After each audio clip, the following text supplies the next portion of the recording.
नमस्कार दोस्तों, Bagda publication online classes में आपका हार्दिक स्वागत है। दोस्तों, आज फिर से अपन लिंग के बारे में वीडियो लेकर आए हैं। इस वीडियो में लिंग के जो विशेष नियम है उनका अपन अध्ययन करेंगे। ये नियम केवल पुल्लिंग के हैं। किसके नियम है? पुल्लिंग के। कि लिंग दो होते हैं, पुल्लिंग और स्त्रीलिंग। तो ये नियम अपन केवल अभी तक वीडियो में पुल्लिंग के जो नियम होते हैं वो नियम पढ़ रहे हैं। तो देखो, पुल्लिंग की पहचान के लिए नियम है, पुल्लिंग शब्दों की पहचान के लिए नियम है, जिन शब्दों के अंत में ख, ज, अण, न और त्र हो, जिन शब्दों के अंत में ख, ज, अण, न और त्र हो, तो वे शब्द पुल्लिंग होते हैं। वे शब्द किसकी श्रेणी में आते हैं? पुल्लिंग शब्दों की श्रेणी में प्रयुक्त होते हैं। अब दोस्तों, आप इस बात का ध्यान रखना कि जिन शब्दों के अंत में ख, ज, अण, न और त्र हो, वे सभी शब्द पुल्लिंग में प्रयुक्त नहीं होते। उनमें कुछ अपवाद स्वरूप भी हो सकता है कि जिनके अंत में ख आ जाए और वो स्त्रीलिंग हो जाए, तो अपवाद भी होते हैं। बल्कि विशेषतः ये नियम है, अधिकतर शब्दों के अंत में ख, ज, अण, न और त्र हो, वे अधिकतर शब्द पुल्लिंग में ही प्रयुक्त होते हैं। जैसे मुख, अब देखो मुख में ख आ गया, दुख, लेख, सुख, ईख।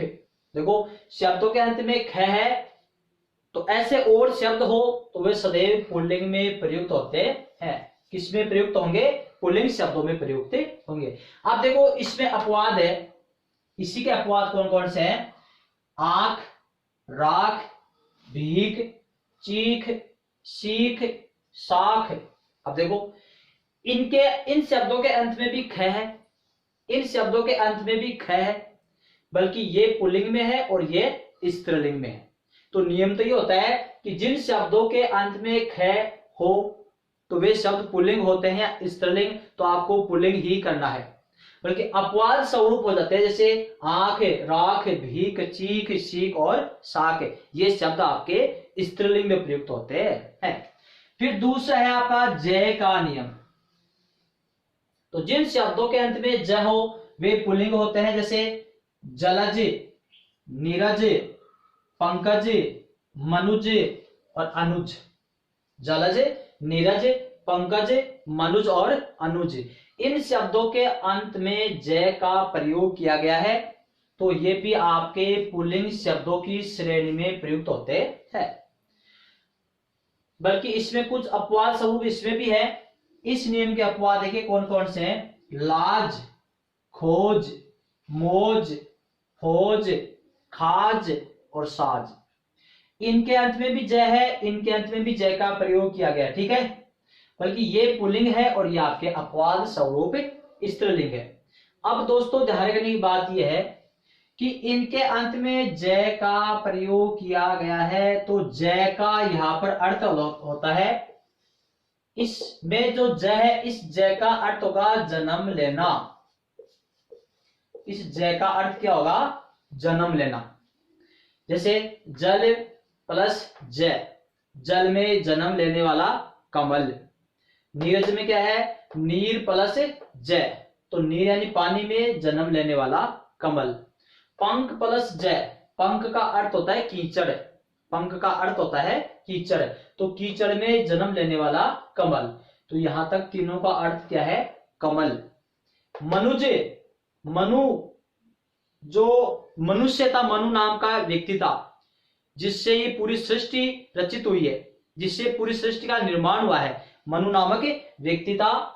जल प्रलय के ऐसा बताया जाता है कि जब सृष्टि प्रलय हुआ था तो मनु नाम का एक व्यक्ति बचा था, फिर उसी की पूरी सृष्टि बन गई, उसी की पूरी संतान है, इसलिए अपन मनुष्य और मनुज कहलाते हैं अपन। तो मनु की संतान या मनु के जन्म लेने वाले मनुज कहलाए।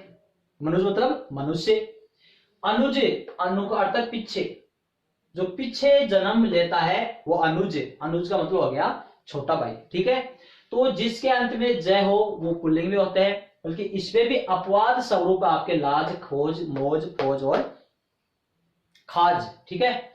अब अगला नियम है, जिनके अंत में अण का प्रयोग हो वे शब्द सदैव पुल्लिंग में प्रयुक्त होते हैं। जैसे जागरण, मरण, भरण, हरण, श्रवण, करण, व्याकरण, शरण, हरण, है ना। अब देखो ये सारे शब्द पुल्लिंग है। आपके दिक्कत आती है व्याकरण।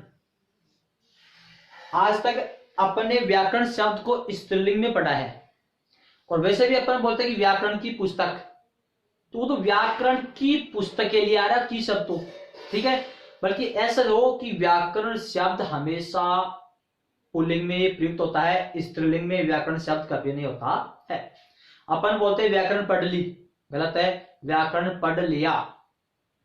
व्याकरण अच्छी है या फिर व्याकरण अच्छा है, तो व्याकरण अच्छा है। तो व्याकरण शब्द हमेशा पुल्लिंग में प्रयुक्त होता है, स्त्रीलिंग में व्याकरण शब्द प्रयुक्त नहीं होता है। इस बात का विशेष ध्यान रखना। अब है, जिन शब्दों के अंत में नय का प्रयोग किया जाता है वे आपके पुल्लिंग होते हैं। जैसे नयन, शयन, रदन। रदन का अर्थ होता है दांत, रदन का अर्थ होता है दांत। सदन, सदन होता है भवन। बदन, बदन होता है शरीर, क्या होता है शरीर। कंपन और पालन। देखो सभी शब्दों के अंत में न का प्रयोग किया गया है, तो जिन शब्दों के अंत में न का प्रयोग हो वे आपके पुल्लिंग होते हैं, बल्कि इसमें भी अपवाद स्वरूप है। चुभन, देखो फिसलन, लगन, थकन, ऐठन, इनके अंत में न आ गया है, बल्कि ये स्त्रीलिंग में अपवाद स्वरूप प्रयुक्त होते हैं। फिर अगला है, जिन शब्दों के अंत में त्रय का प्रयोग किया जाता हो या त्रय हो वे आपके पुल्लिंग शब्द होते हैं। जैसे नेत्र, पत्र, चित्र, क्षेत्र, चरित्र, अस्त्र, पुत्र, सत्र, शस्त्र, है ना। तो जिन शब्दों के अंत में त्रय हो वे शब्द आपके पुल्लिंग में प्रयुक्त होते हैं। तो दोस्तों ये हो गया अपना एक पुल्लिंग शब्दों की पहचान का नियम। कैसे, जिन शब्दों के अंत में ख, ज, अण, न और त्रय शब्द के अंत में हो तो वे शब्द पुल्लिंग में प्रयुक्त होते हैं। अपवाद स्वरूप है, यह आपके सामने मैंने अलग बताया है। अब इनमें कुछ अपवाद होते हैं, वो आपके सामने है।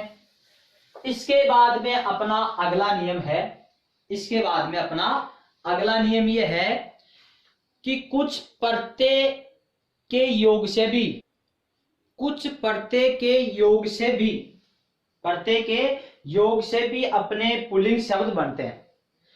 जैसे मान लो किसी शब्दों के अंत में अपन कुछ प्रत्यय जोड़ देते हैं तो वे सदैव पुल्लिंग शब्दों में प्रयुक्त होते हैं। अब आपके सामने मैं वो प्रत्यय बता रहा हूं जिन शब्दों में इनमें से कोई सा प्रत्यय जोड़ दिया जाता है तो वह शब्द चाहे पुल्लिंग का हो चाहे स्त्रीलिंग का हो तो हमेशा इस पुल्लिंग में ही प्रयुक्त होगा। जैसे आ, आव, आवा, आपा। आ, आव, आवा, आपा, पन और त्व। आ, आव, आवा, आपा, पन और त्व। किसी भी शब्द में अपन इनमें से कोई सा एक प्रत्यय जोड़ते हैं तो सदैव वो शब्द पुल्लिंग में ही प्रयुक्त होगा। चाहे स्त्रीलिंग में जोड़ो चाहे पुल्लिंग शब्दों में जोड़ो, बल्कि जोड़ने के बाद वो दोनों प्रत्यय जोड़ने के बाद नया शब्द बनेगा वो हमेशा पुल्लिंग में प्रयुक्त होगा। वो कैसे होगा वो भी बताते हैं। अब है अपना और है इसमें एरा, अक, एरा, अक, दान, वाला, मान, वान, मान, शील और बाज। हो गया।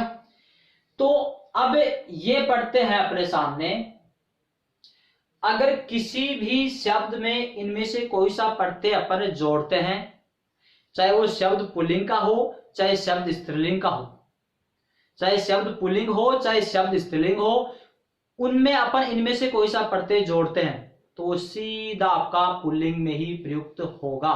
ठीक है, मतलब इन प्रत्ययों से युक्त शब्द, इन प्रत्ययों से बना हुआ शब्द सदैव पुल्लिंग में ही प्रयुक्त होता है। ठीक है, चाहे ये प्रत्यय स्त्रीलिंग शब्द में जोड़ दो चाहे पुल्लिंग शब्दों में जोड़ दो, वो हमेशा आपका पुल्लिंग में ही प्रयुक्त होगा। जैसे अपन आ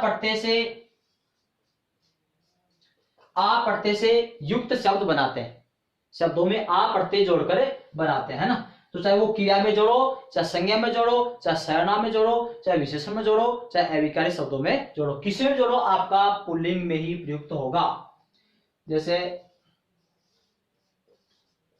झूला, ठेला, मेला, झूला ठेला और मेला। अब सुनो इधर, ये झूलना ये ठेलना और ये मिलना क्या है, मिलना।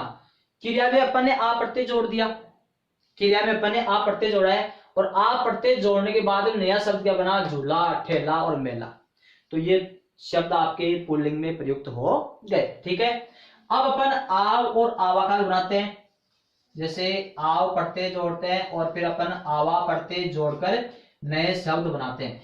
अब जैसे चुनना क्रिया है, चुनना क्या है, क्रिया, तो देखो चुनाव, बहाव,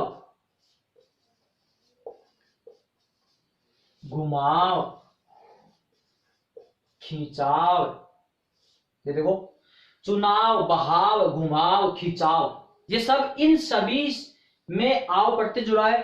अब इसमें मूल शब्द क्या है, चुनना, चुनना क्रिया, बहना क्रिया, घूमना क्रिया, खींचना क्रिया। अब देखो जब सब में क्रिया है और इनमें आव प्रत्यय अपन ने जोड़ दिया तो क्या बन गया, चुनाव। जबकि तो क्रिया तो स्त्रीलिंग होती है, क्रिया सदैव में क्रिया हमेशा क्या होती है, स्त्रीलिंग, बल्कि क्रिया में आपने आव प्रत्यय जोड़ दिया, शब्द क्या बन गया, पुल्लिंग में, तो चुनाव बहाव घुमाव और खिंचाव। ठीक है, अब है आवा,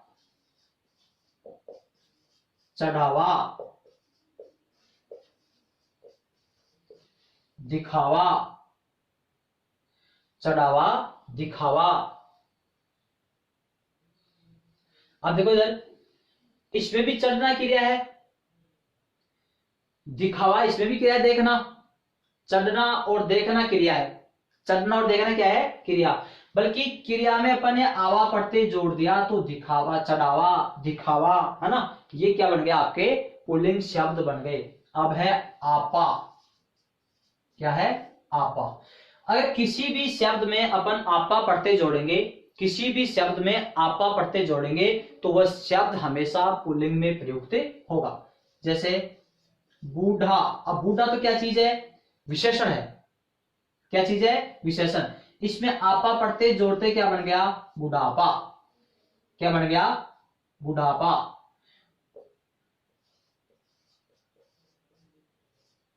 रंडापा, मोटापा, बुढ़ापा रंडापा और मोटापा। ठीक है, इसमें बूढ़ा इसमें रांड है, बूढ़ा रांड और मोटा, तीन शब्द हो गए। तो इन तीनों शब्दों में मोटा विशेषण है और रांड संज्ञा है और बूढ़ा क्या है, विशेषण। इनमें अपन ने आपा प्रत्यय जोड़ दिया तो बुढ़ापा रंडापा और मोटापा। मोटापा शब्द नहीं होता है, मोटापा घटाओ मोटापा बढ़ाओ ये तो केवल अखबारों में चलता है। ठीक है, बल्कि शुद्ध शब्द होता है मोटापा। ठीक है, मोटा प्लस आपा मोटापा, तो ये शब्द आपके पुल्लिंग में प्रयुक्त हो गए। फिर है अपना पन और त्व प्रत्यय, पन और त्व प्रत्यय। अगर किसी भी शब्द में पन प्रत्यय जोड़ेंगे अपन तो वो हमेशा पुल्लिंग में प्रयुक्त होगा। जैसे बच्चा शब्द है, बच्चा में अपन ने पन प्रत्यय जोड़ दिया तो बचपन बन गया, लड़का में पन प्रत्यय जोड़ दिया तो लड़कपन बन गया, लड़का प्लस पन लड़कपन, बच्चा प्लस पन बचपन। ठीक है, तो बचपन लड़कपन। ठीक है, इस प्रकार से पन प्रत्यय जोड़ते ही आपका पुल्लिंग शब्द बन जाता है। अब चलते हैं अपन त्वय। अगर किसी भी शब्द में अपन देखो स्त्री शब्द है, ये पुल्लिंग है, स्त्रीलिंग, स्त्री स्त्रीलिंग है। नारी शब्द है, पुल्लिंग है, स्त्रीलिंग स्त्रीलिंग है। बल्कि स्त्री शब्द में अपन तवे पड़ते जोड़ देंगे तो क्या बन गया, स्त्रीत्व, और क्या बन गया, नारीत्व। और महान में अपने तवे पड़ते जोड़ देंगे क्या बन गया, महत्व। और कवि में अपन ने तवे पड़ते जोड़ दिया तो क्या बन गया, कवित्व। ठीक है, अब सुनो इधर, स्त्री शब्द स्त्रीलिंग है, नारी स्त्रीलिंग है, और महान पुल्लिंग है, बल्कि कवि पुल्लिंग है। ठीक है, इनमें त्वय पढ़ते जोड़ते ही स्त्रीत्व और नारीत्व और महत्व और कवित्व सारे शब्द क्या बन गए, पुल्लिंग। बल्कि अपन को स्त्रीत्व और नारीत्व ये शब्द पढ़ने पर अपन को ऐसा लगता है कि ये स्त्रीलिंग है, बल्कि स्त्रीलिंग कतई नहीं होंगे। आप तो एक ही बात का ध्यान रखना, किसी भी शब्द में चाहे वो शब्द पुल्लिंग का हो चाहे से स्त्रीलिंग का हो, चाहे शब्द पुल्लिंग हो चाहे शब्द स्त्रीलिंग हो, इनमें अपन इनमें से कोई सा पढ़ते जोड़ देते हैं। किसी भी शब्द में चाहे पुल्लिंग हो चाहे स्त्रीलिंग हो, तो किसी भी शब्द में इनमें से पढ़ते जोड़ने के बाद में जो नया शब्द बनेगा वह शब्द हमेशा पुल्लिंग में ही प्रयुक्त होगा, कोई अपवाद स्वरूप नहीं है। ठीक है, तो स्त्रीत्व और नारीत्व ये भी आपका क्या है, पुल्लिंग शब्द ही है। ओके, अब अपन चलते हैं, अब सुनो इधर दूसरी बात और सुनना। अपन ने ये पढ़ते जोड़कर बनाया है, देखो मैंने दो जगह अलग अलग क्यों लिखे हैं, ये अलग लिखे हैं और ये अलग लिखे हैं। ठीक है, अगर किसी भी शब्द में अपन ये पहले वाले पढ़ते जोड़ेंगे, 5 आ, आव, आवा, आपा, पन और तव। ठीक है, किसी भी शब्द में इनमें से पढ़ते जोड़ने के बाद में जो नया शब्द बनेगा, नए शब्द कौन से बने, ये जो नए शब्द बने हैं। ठीक है, ये सारे के सारे शब्द आपकी संज्ञा में प्रयुक्त होंगे। बोलो समझ में आएगी नहीं बात, मतलब है किसी भी शब्द में चाहे वो फिर क्रिया हो चाहे संज्ञा हो चाहे सर्वनाम हो चाहे विशेषण हो, कुछ भी हो, बल्कि उन शब्दों में अपन इनमें से कोई सा पढ़ते जोड़ देंगे, और जोड़ने के बाद जो नए शब्द ये बनते हैं ये सारे शब्द आपके संज्ञा में प्रयुक्त होंगे। तो ये सारे शब्द क्या है, संज्ञा है। फिर संज्ञा चाहे व्यक्तिवाचक हो चाहे जातिवाचक हो चाहे भाववाचक हो चाहे कोई सी भी हो। ठीक है, बल्कि ये सारे के सारे कौन से में जाते हैं, आपके भाववाचक संज्ञा में ही प्रयुक्त होंगे। किसमें, भाववाचक में। देखो इधर सारे भाववाचक पढ़ते हैं और ये सारे शब्द किस बन गए, भाववाचक में बन गए। ठीक है, अब सुनो इधर, अब चलते अपन आगे, एरा, अक, दान, वाला, वान और मान। अगर किसी भी शब्द में इनमें से कोई सा अपन एक पढ़ते जोड़ते हैं तो जोड़ने के बाद जो नया शब्द बनेगा वो सारे शब्द आपके क्या बन जाएंगे, विशेषण बन जाएंगे। क्या बनेंगे, विशेषण। इसलिए मैंने दो जगह अलग अलग लिखा है, वरना मैं एक जगह लिख देता, आ, आव, आवा, आपा, पन और त्व। किसी भी शब्द में इनमें से पढ़ते जोड़ने के बाद में पुल्लिंग शब्द बनेगा और हमेशा संज्ञा में प्रयुक्त होगा। ठीक है, और इनमें से कोई सा एक पढ़ते जोड़ने पर, किसी भी शब्द में इनमें से कोई सा एक पढ़ते जोड़ने पर वो शब्द हमेशा पुल्लिंग में बनेगा और शब्द कैसा बनेगा, विशेषण में प्रयुक्त होगा। ठीक है, तो पुल्लिंग, ये सारे पढ़ते जोड़ने पर शब्द तो बनेगा पुल्लिंग, बल्कि इनके वाले पुल्लिंग शब्द जाएंगे संज्ञा में और ये वाले पुल्लिंग शब्द जाएंगे आपके विशेषण में। अब इनमें से कोई सा भी विशेषण नहीं है, इनमें से कोई सा भी विशेषण शब्द नहीं है। ठीक है, अब अपन चलते हैं अगले पढ़ते कौन से हैं, जो विशेषण शब्दों का निर्माण करते हैं। अब अपने हैं जो विशेषण वाले पढ़ते, तो वो देखो कौन कौन से हैं, एरा, अक,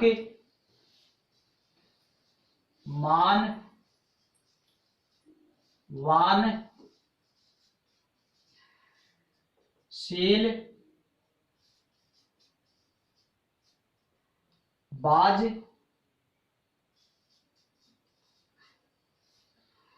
वाला। एरा, अक, एरा, अक, वाला, दान, वान, मान, शील और बाज। ठीक है, अब सुनो,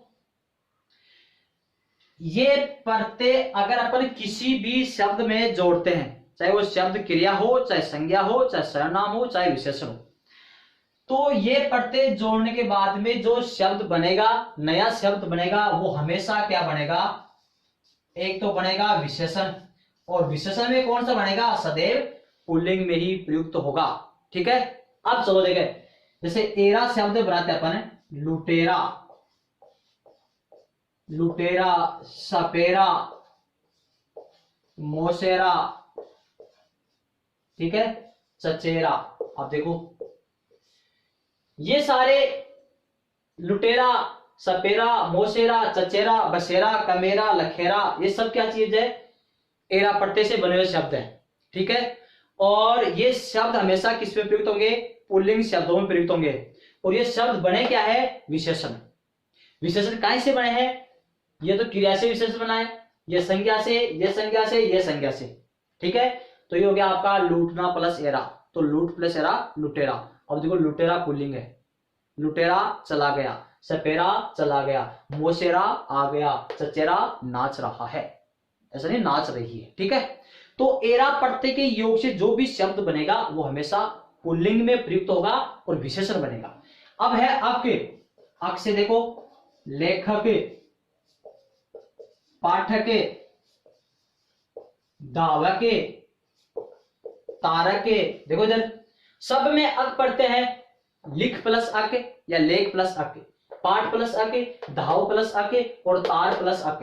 तार का अर्थ तारना, जैसे मुझे तार देना है ना, उद्धार करना, तो तारक होता है तारने वाला। तो अक प्रत्यय के योग से सारे शब्द आपके विशेषण बनते हैं और हमेशा वो पुल्लिंग में प्रयुक्त होते हैं। फिर है मान, तो देखो इधर श्रीमान, बुद्धिमान, शक्तिमान। देखो इधर श्रीमान, बुद्धिमान, शक्तिमान, किसी भी शब्द में आप मान प्रत्यय जोड़ दोगे तो हमेशा पुल्लिंग बनेगा और विशेषण बनेगा। ठीक है, अब है आपका वान, धनवान, बलवान, गाड़ीवान। देखो इधर धनवान, बलवान, गाड़ीवान, ये शब्द क्या बन गए, पुल्लिंग में प्रयुक्त हो गए। फिर है शील, क्या है, शील। तो देखो शील के योग से जो भी शब्द बनता है वो हमेशा क्या बनता है, पुल्लिंग में बनेगा। जैसे अध्ययनशील, उन्नतिशील। देखो अध्ययनशील, उन्नतिशील है ना, तो किसी भी शब्द में अपन शील प्रत्यय जोड़ देंगे तो वो हमेशा आपका विशेषण बन जाएगा और पुल्लिंग शब्दों में प्रयुक्त होता है। बाज, नक्कलबाज, धोखेबाज। देखो इधर नशेबाज, क्या है, नशेबाज। ठीक है, देखो नकलबाज, धोखेबाज, नशेबाज, किसी भी शब्द में अपन बाज प्रत्यय जोड़ देंगे तो वो पुल्लिंग शब्द में प्रयुक्त होगा। वाला प्रत्यय जोड़ जैसे अपन दूध वाला, ठीक है, फल वाला, सब्जी वाला, है ना, मिठाई वाला। ठीक है, किसी भी शब्द में वाला प्रत्यय जोड़ने पर आपका पुल्लिंग शब्द प्रयुक्त होता है। अब सुनो इधर, प्रत्यय के योग से कौन कौन से पुल्लिंग शब्द बनते हैं, तो पहले देखा था अपन ने, वो प्रत्यय अपन जोड़ते हैं, कौन कौन से थे, वो पहले वाले आ, आव, आवा, आपा, पन और तो प्रत्यय।